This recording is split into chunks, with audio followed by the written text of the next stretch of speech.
לדוד מזמור, לאדוני הארץ ומלואה, תיבל ויושבי בה, כי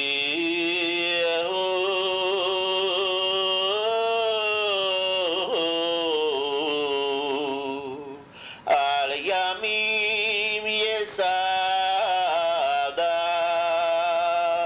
ועל נהרות יכונניה.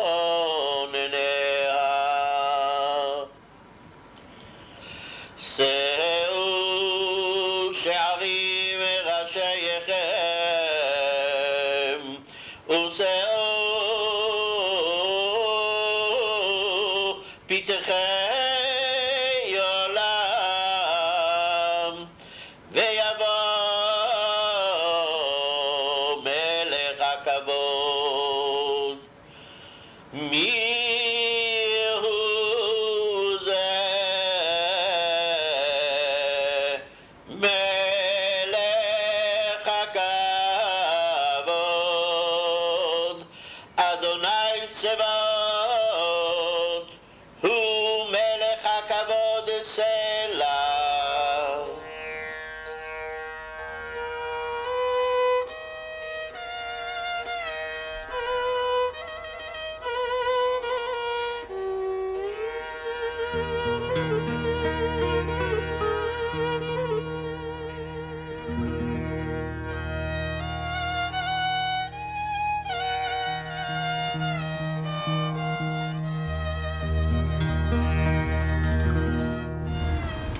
הוא חסר השקט שלו.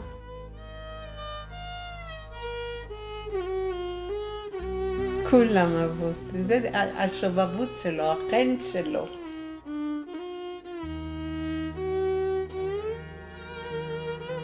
הוא שירה, הוא שמחה. יש בו איזושהי שמחה פנימית שהיא יוצאת עם השירה. אצלו זה היה מהלב. אתה הרגשת שהוא איתך. הדבק המאחד.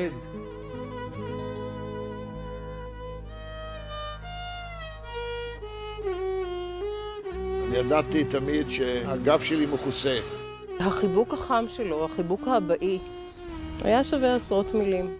בעיניי הוא סמל למשהו מאוד אמיתי. תעודה, הוא תמיד שמח, משנה כמה קיבלתי.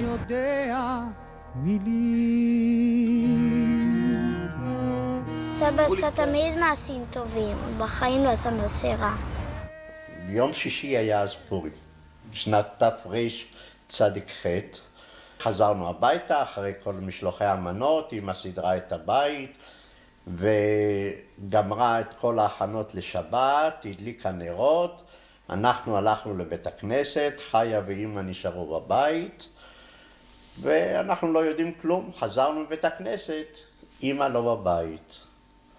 אז חיה אומרת, אמא הלכה לבית חולים. בית חולים היה ביקור חולים, ממש 5 דקות מהבית.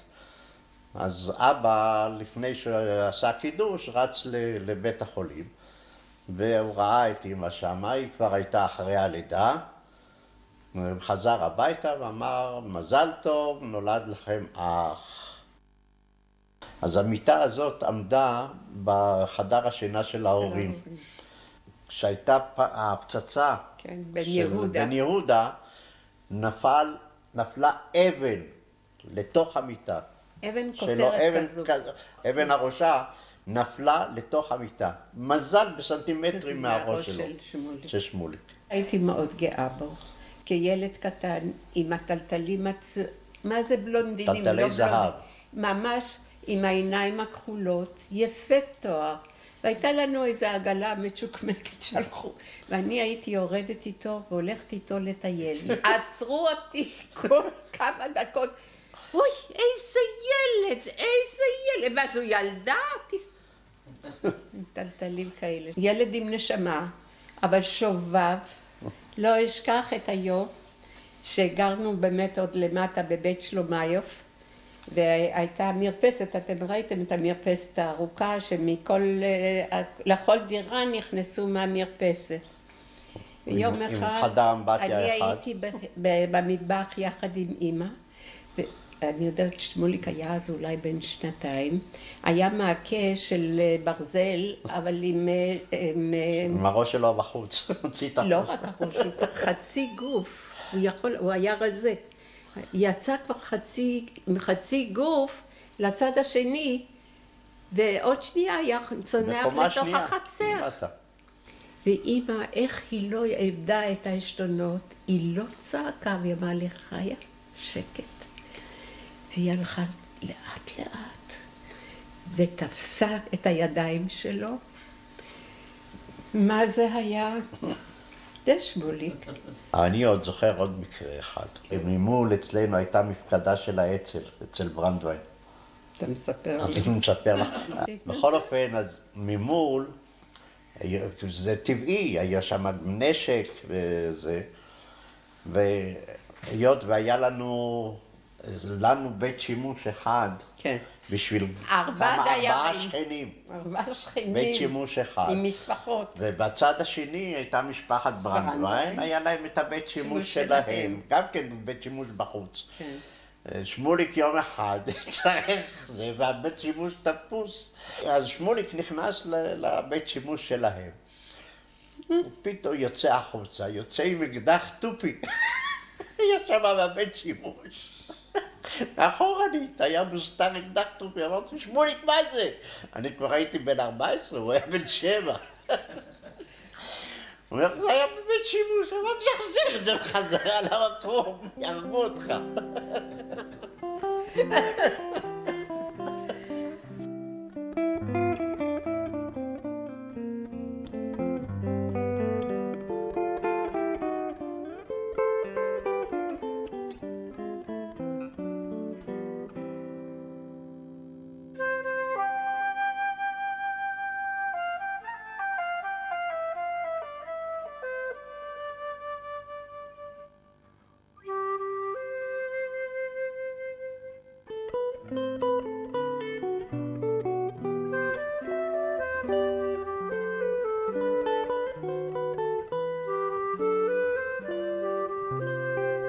קשה לדבר על שמוליק מהנקודה הזאת של ההסתלקות שלו. כי למעשה בהרבה מאוד מובנים, בכל מקום שמסתובבים פה, בכל מקום שהולכים בו, הוא עוד חי, ואנשים מזכירים אותו. בשנת 54, כשהתחיל כשבט מתנחלים להתגבש בתור גרעין, הכרתי את אבא, וקשר האמיתי והיותר חד נוצר למעשה עם נישואיהם של אבא ואמא שלכם. אני חושב שאני אחד מהראשונים שבא להגיד לי שנוצרה החברות הזאת בינה לבין אבא, ואני זוכר בדיוק איפה זה היה, שאני הייתי בלילה מאוחר והידקתי תחמיץ על בור התחמיץ בבירות יצחק.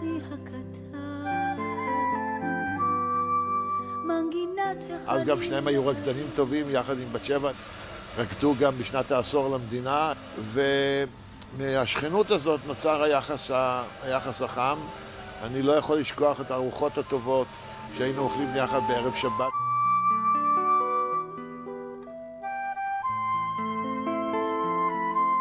שמוליק לא היה חקלאי. שמוליק, הניסיון שלו בחקלאות היה דרך תיקון טרקטורים במוסך בבארות יצחק.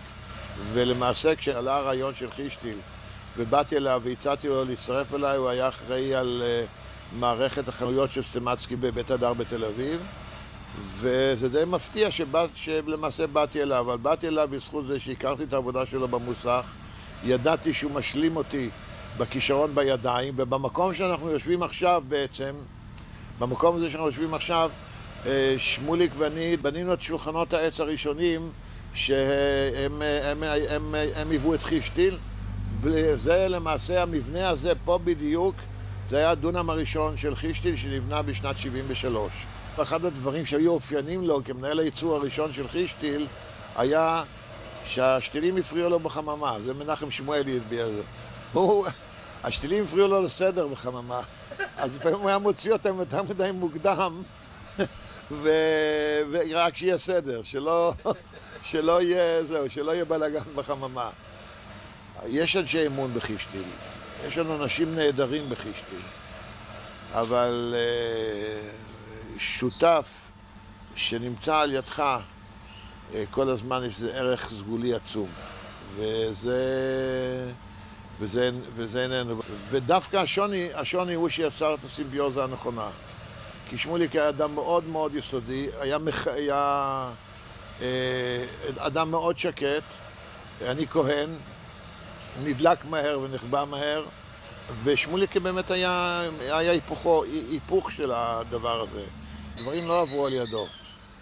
הוא לא הקצין אותם, הוא ספג אותם במידה רבה, והוא לא הקצין אותם, וזה הבדל גדול מאוד, כי הוא ספג, הוא ידע שלא תמיד טוב להגיב מיידי. הוא לא פעם היה בא אחרי יום, אחרי יומיים, הגזמת. בוא נראה איפה הכיוון הנכון, וזה איזון. כי מי שקיבל ממני בדרך כלל מנה בחישתיל, הלך לקבל ניחומים אצל שמוליק.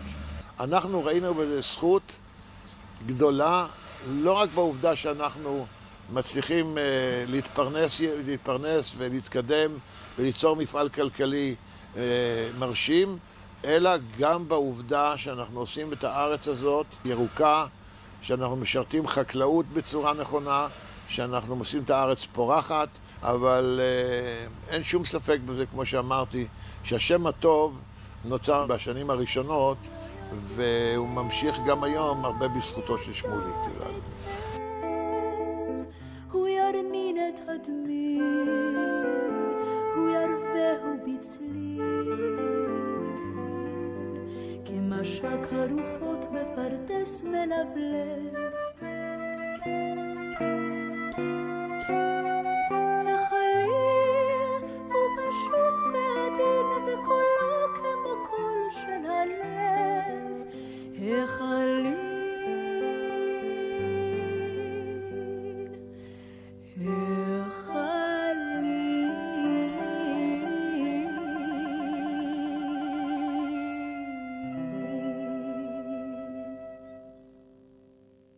שמוליק ואני כשנפגשנו היינו חברים של אמת.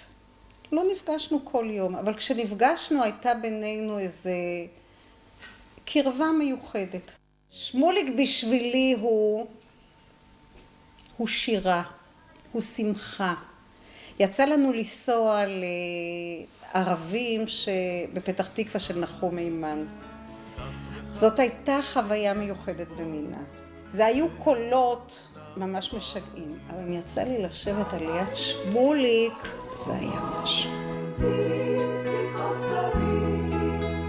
לפחות כך בגדך, שתהיה בריא.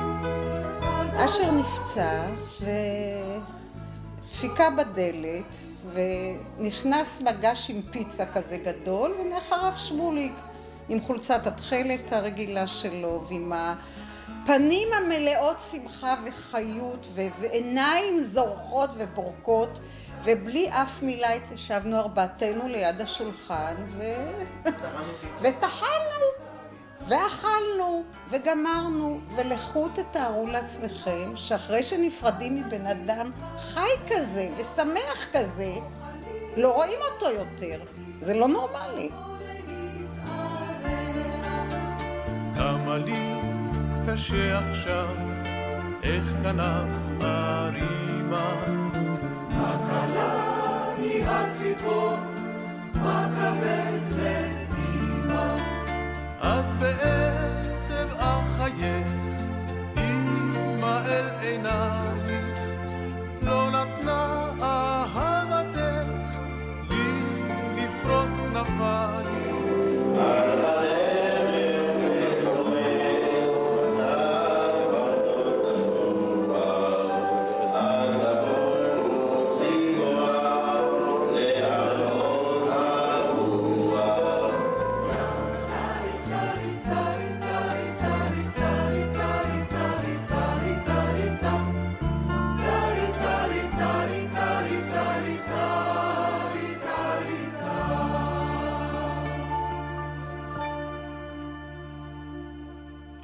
היא עומדת במטבח ומבשלת, כי הורים שלמים מרגע מחסלת. היא כובסת, מגהצת, את הבול בו היא רוחצת, ואת השולחן יפה כל כך עורכת.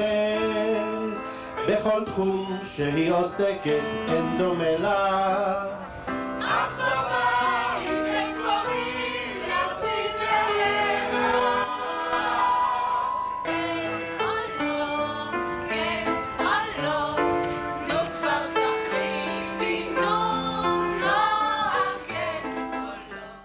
כשהיינו צעירות יותר, הדיה ואני היינו בבני עקיבא, תמיד עם חצאיות ותמיד הכי ארוכות שיש, וזה היה לבוש קבוע, ככה סמרטוטי,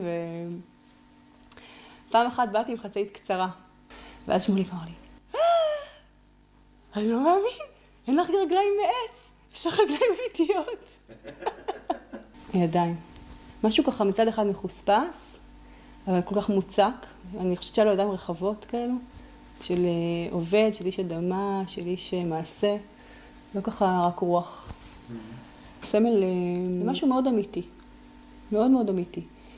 כי הוא היה איש מאוד דתי, מאוד מקפיד, מאוד מאמין, ובאמת מקפיד, קלה כבחמורה. וכל זה פשוט בלי כל המוחצנות של זה. לא צריך את העטיפות הרבה פעמים, אני רואה את הדברים, אלא צריך שזה יהיה אמיתי, והוא פשוט היה סמל לזה. כלפי חוץ הוא היה אדם מאוד פתוח בעצם לכל העולם, על כל גווניו וסוגיו, ובתוך תוכו הוא עשה מה שהוא האמין ועשה את זה עד הסוף. זה משהו שהוא לא מובן מאליו, והוא באמת מקסים היה בעיניי, תמיד. סמל גם וגם מודל. שמוליק בשבילי בראש ובראשונה זה אותו קול רגוע, שלב, שקט, מאוד ענייני, מאוד קצר, מעיר אותי ב7 בבוקר, בכ"ז באב. מזל טוב, יש לך יום הולדת. ועוד לפני שאני מספיקה להתעשת, כי מן הסתם זה חופש גדול, הטלפון נסגר. כי מילים לא היו הצד החזק שלו, גם איתי. אבל כל מילה שנאמרה הייתה מילה בסלע. הוא תמיד הופיע פתאום, ותמיד הציע את עזרתו. בכלל, שמוליק ושרה אימצו את משפחת עדן המאוד מצומצמת, רועי ואותי, ליבם. שכמובן הפרק הזכור ביותר לרועי ולי, שאנחנו לעולם לא נשכח אותו, זה את אותה פציעה של רועי בערב הבר מצווה שלו. כששמוליק ושרה הופיעו לבית החולים, יום למחרת הפציעה, תמכו, היו על ידינו, וכמובן קיבלו את ההחלטה שאת האירוע חוגגים פה. ורתמו יחד את כל המושב כדי להרים אירוע חד פעמי. משהו יוצא דופן שהוא הייתה חגיגה ענקית, וכך גם הלאה. תמיד הם היו. כל השירות הצבאי של רועי, טלפונים כל הזמן של דאגה, של תשומת לב, הם מגיעים לכל אירוע, לכל טקסים, לטקס סיום מסע קומטה, לטקס סיום קורס מקים, לטקס סיום קורס קצינים, בכל מקום הם היו שם איתי.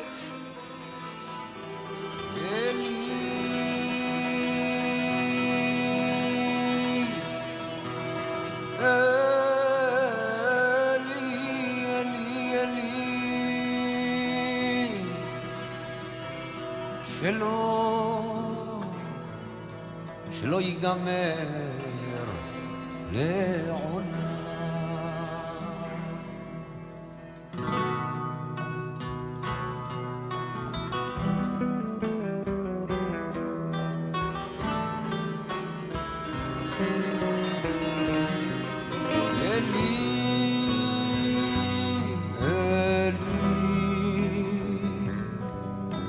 שלא ייגמר לעונה. שכן קרוב, שאני מרגיש אליו קרבה יתרה. קרבה יתרה, הייתי אומר אהבה. כי בגלל האישיות שלו, נועם ההליכות שלו, השקט שלו. הוא חסר לי כזה בתור שכן, תמיד אופטימי, תמיד עם חיוך, הכל יהיה בסדר. לא רואים אותו ככה ביום שישי מכסח את הדשא. אני חושב שאבא עשה פה שירות אדיר למושב, מבחינה זו שהוא באמת היה קונזנזוס מושלם לגבי זה שהתפילה, וזה, תראה, זה נדבך מרכזי במושב דתי. וכולם אהבו את התפילה, כולם נהנו ממנה. וזה מה שנתן את החיים המיוחדים, אני חושב, של נחלים. אם יש משהו מיוחד בנחלים, אז זה אחד מהדברים האלה. הוא היה הדבק המאחד שיצאנו בהפסקה מההצגה של ססי קשת, ואמרת לו, שמוליק, הכל נדלה שלך מרגש אותי הרבה יותר מהכל נדלה של ססי. אז הוא אמר לי, אבל תראה איזה קול יש לו. אמרת לו, כן, אבל תראה איזה נשמה יש לך. באמת, הכל נדלה של שמוליק, כשהוא פתח בכל נדלה והעשרה, הרגשתי צמרמורת בכל הגוף יחד עם כל הקהל. ידענו שהגיע יום כיפור. כל נדרה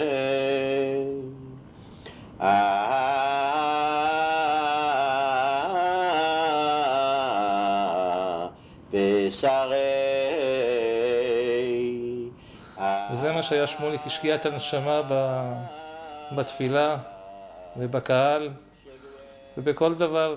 הדבר הכי מדהים בשמוליק, שאחרי צום של תענית אסתר וקריאת המגילה, לפני שהוא היה הולך לאכול, היה לוקח את המגילה, מגיע לאבי, שישב בחדר וחיכה, ולפעמים גם לא חיכה, ושמוליק היה מגיע, וקורא לו את קריאת המגילה, מההתחלה ועד הסוף, ורק אחרי שגמר לקרוא את קריאת המגילה לאבי, היה הולך לאכול את ארוחת הערב אחרי הצום.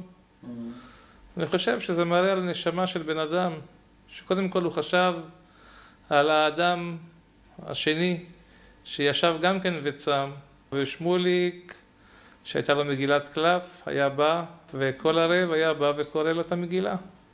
בפורים האחרון, לפני שהוא נפטר, הוא בא אחרי הצום, עוד לפני שאני הגעתי הביתה, שמוליק כבר ישב בבית וקרא להביא את קריאת המגילה.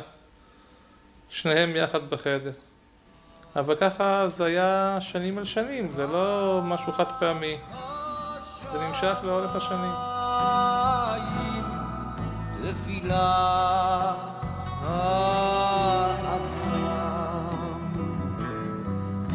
החול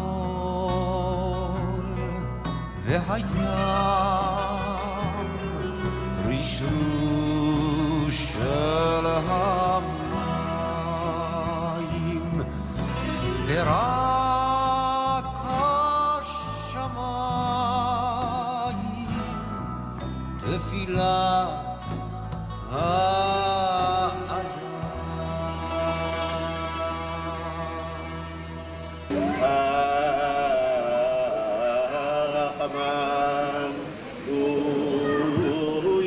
לנו כהן צדק אשר לוקח לעילום עד הוכן כסאו כשמש ויהלום וילט פניו בהדרתו ויגלום בריתי הייתה איתו החיים והשלום.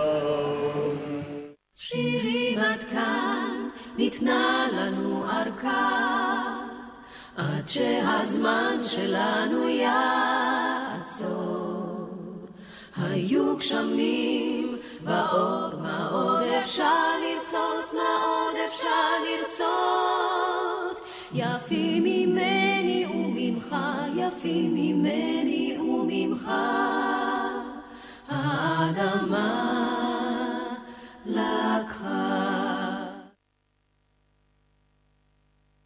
איך אמא אהבה אותו? לא. כל יום. היא חיכתה לטלפון של שמוליק. כל יום. היא לא הייתה מוכנה לצאת מהבית לפני שהטלפון הגיע. אולי שמוליק יצלצל ואני לא אהיה בבית. אם שמוליק מצלצל ככה בדרך, באוטו, מחישתיל לפתח תקווה לבנק, יש לו איזו בדיחה לספר. תמיד. לא היה פעם שהרים טלפון, אברהם, יש לי משהו בשבילך. הוא מספר, בדיחה. הדברים האלה ממש חסרים. השיחות האלה, לפעמים גם, הרבה לפעמים גם שיחות נפש.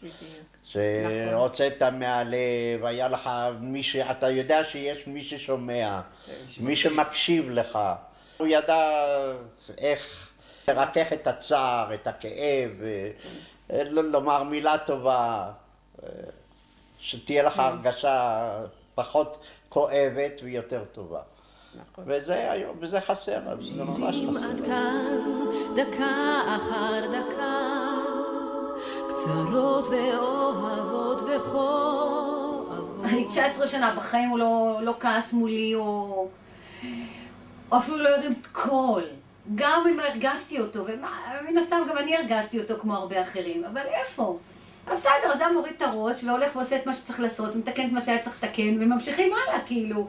למחרת בבוקר מחייכים, ושוב איזה בדיחה טובה, ושוב איזה סיפור. למשל, בסוף השנה, סגרנו חשבוניות, הכל, אמרתי להם, וואלה, אתם זוכרים? סוף שנה גמרנו את חשבוניות, הכל בזמן, וזה שמוליק הלך למחרת בבוקר, הלך, הביא לנו בקלאות, והביא לנו ארוחת בוקר, ואמר, חבר'ה, שיחקתם אותה. זה הדברים הקטנים. זה הדברים שחסרים לכולם, זה לא, כאילו, זה לא רק לי, כי זה לא הבקלאווה שחסרה, זה ברור לך. מה שחסר זה אותו צומי. כאילו, שמוליק לא היה פוסח על הבורקס הטורקי כשהיה מגיע ליהוד. הוא לא היה פוסח על החנות של הבייגלי. והייתי אומרת לו, שמוליק, אתה לא אוכל, למה אתה מביא לנו? אתה מתעלל בנו. אז הוא אמרת, שמי, מה שמוצא חן בעיניי, אתם תאכלו. הקציצות של הפלאפל. ואתה יודע מה זה לקבל שקית של פלאפל באמצע יום עבודה כזה? זה בא מאהבה, זה בא מתשומת לב. ואני לוקחת ממנו המון, המון, המון. סבלנות, לדאוג לאחדות המשפחה. לגרום לכך שהילדים יהיו ביחד. אני חושבת שהוא עשה את זה הכי טוב שרק יכול להיות. עם כל המאמץ והטרחה, ואני יודעת שהוא עובד קשה לצורך העניין. לקחת את זה בכיף, כי אני יודעת מה יהיו התוצאות של זה. שזה האיחוד, של הביחד, של לגרום לכך שהילדים יהיו מחוברים, שהנכדים יהיו מחוברים. וזה הגיס והגיסה מאילת, וזה הגיס והגיסה מרעננה, וזה אחות מחיפה, והאח מירושלים, ושיבוא, ולפעמים הייתי שואלת, שמולי, בוא הנה, זה כמות, זה לישון, זה ארוחות בוקר. אבל תשמעי, זה הכיף. פשוט היה קורה מכל אירוע. הקייטנה של החופש הגדול של כל הנכדים, לקחת את כל הילדים, לרכז אותם יומיים, 3, 4, כמה שזה היה. הוא היה חוזר משם כאילו, והוא עבר איזה קייטנה, ולא... גם אנשים שרק עברו לידו, הוא עשה להם את זה, זה לא יעזור. היה לו משהו, אני לא יודעת איך להסביר את זה, היה לו משהו בטוב הזה של הפנים. וכל מה שהיה נשאיר, לחיות בתוך השיר. הוא למשל קנה לי את התפילין. זה המזכרת הכי משמעותית. כל פעם שאני מניח את התפילין שלי, אני נזכר בו. כל קיץ סבא וסבתא היו מארחים אותנו בבית שלהם והיו עושים לנו קייטנות במשך שבוע שלם לכל בני הדודים.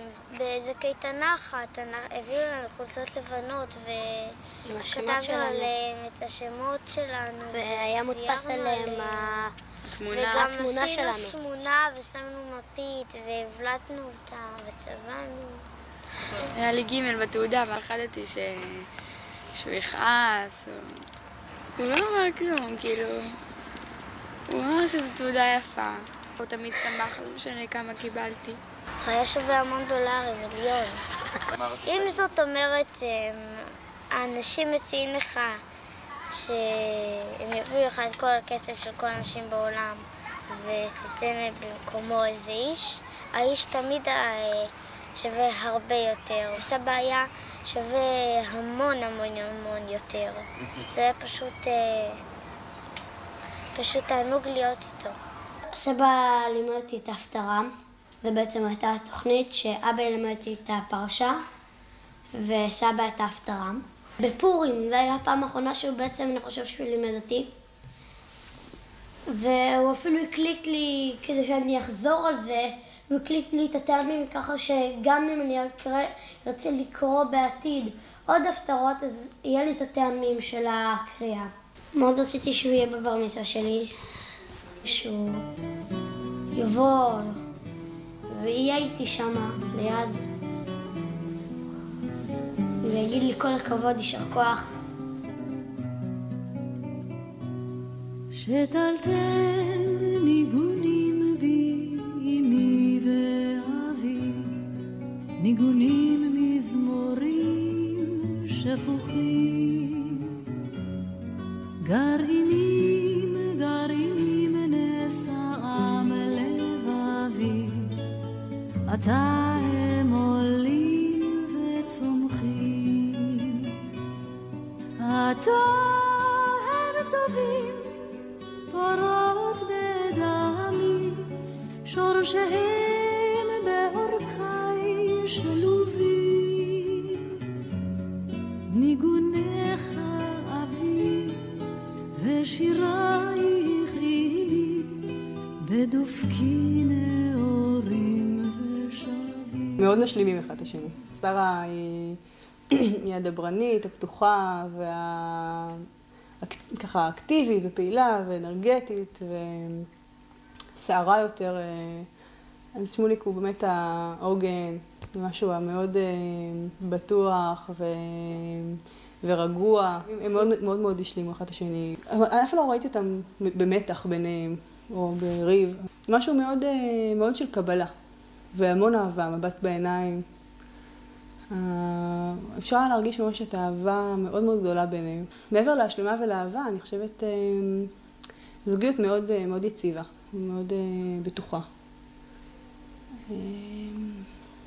שהקרינה הרבה על הסביבה, על הילדים, על כולנו בעצם. עכשיו, אחרי ששמוליק נפטר, שרה אמרה לי, מזל שתחתנתי בת 21, היה לי יותר שנים עם שמוליק, זה לא... עברתי עוד שנים, איתו בדיוק ככה היא אמרה. הנה האזין שיר ארסי הרחוק, הביע פיהם אלי בה. התמונה שלנו כמשפחה שלמה היא כבר לא שלמה. כאילו מישהו לקח וחתך שם משהו וקרא חלק מהדף, חלק חשוב. זה היה כאילו לקחת את המרכז, את הלב, את הראש, ופשוט להוציא את זה. זה פשוט זה מה שקרה, זה פשוט היה משהו לא צפוי ונורא והיום. ונורא והיום פשוט. זה כבר לא אותו דבר. זה אף פעם לא יחזור להיות אותו דבר. פשוט לא יכול לחזור להיות אותו דבר, וזה עצוב, כי היה לנו משהו מדהים יחד. שמח, שלם. זה זכות. וזה נגדע. כל הגה איתם, כל צליל ייעלם, בקולכם